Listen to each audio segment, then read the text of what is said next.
Let's catch up on the housing and construction stimulus now with the Assistant Treasurer and Housing Minister Michael Sukkar joining us live from Canberra. Good to talk to you again, Michael.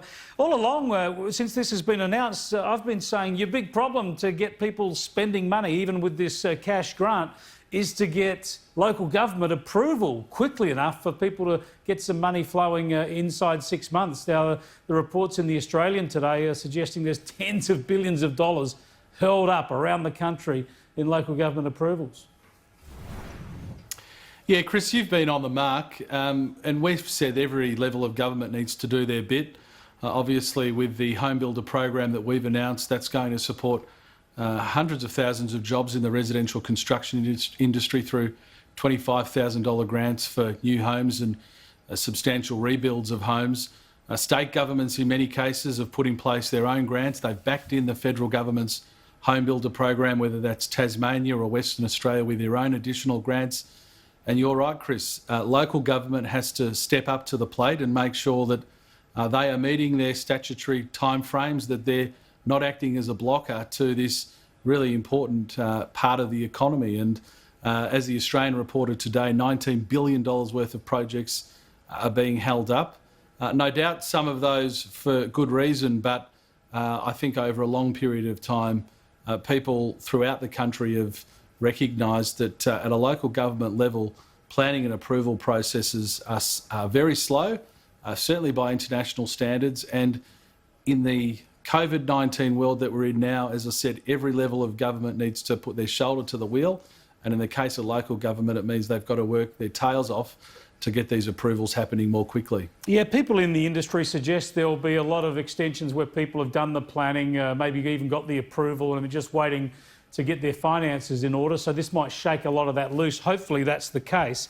But what about medium to longer term? Isn't this a great reform agenda for the federal government? I know you've got to reach down through state government and into local government, but where you've got people around the country wanting to spend money, the idea that you've got this local government level just frustrating and slowing down that spending must really slow down the wheels of this economy. Yeah, it does, and it doesn't just apply to those established suburbs that you referred to, Chris. Overwhelmingly under the HomeBuilder program, this will most obviously apply to your typical house and land package in a greenfield estate. The approval processes there can be a problem too. So you're absolutely right. It's an issue that is going to be one that we need to address into the future. Minister Alan Tudge, as Population Minister, through his Population Centre, is tackling some of this, but it will be a multidisciplinary, multi-ministerial task. And I know many of my state colleagues, both Liberal and Labor around the country, are keen to do this as well. And it's one that's been on the agenda for many governments, but it's obviously still a problem. Now, I just want to show you a clip from the Senate today. Your colleague from Queensland, Jared Rennick, talking about childcare, and get your thoughts on this. Have a look. Because at the end of the day, if you can keep a child at home, and if you can keep a parent at home, you're going to halve the congestion on the roads, you're going to halve the pollution, and you're going to increase the quality of life for their young children and the parents. And let me tell you something. Dorothy didn't tap her shoes together and say that there's no place like childcare. She said there's no place like home. Well, there you go. Jared Rennick there today, Michael Sukkar. I'm all for choice, but he sounds like he's harking back to a bygone era.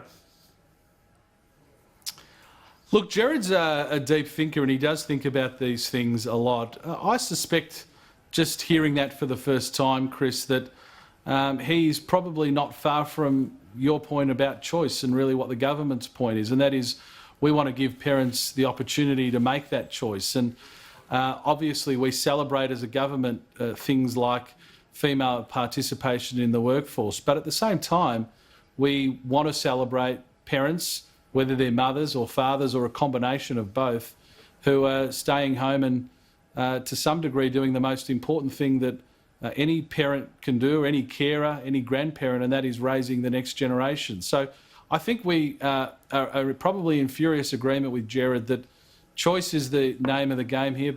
Families have got to have the opportunity to make those decisions, but we should be celebrating not just those parents who do a great job going out to work and providing for their families, but also the parents who stay at home and provide those caring responsibilities. And as I said, the most important job that any parent has is raising their child, because they're the citizens of the future who will continue to ensure Australia is the country it is. Now, I'm about to talk to Brad Johnson about the AFL getting up and running again tonight. You're a Victorian MP. Who do you follow and how much are you looking forward to it, Michael? Well, I'm a Geelong supporter, and I must say I am chomping at the bit. Watching old reruns of the 1989 grand final when we lost to Hawthorn, I think I've probably done enough of that over the COVID-19 period. So I'm very keen to see it happen, obviously responsibly and within the framework outlined by National Cabinet. But I think many Australians are very keen to get back to sport, and us Geelong supporters are looking very forward to a premiership in 2020, I can assure you. Great stuff. Thanks for joining us, Michael.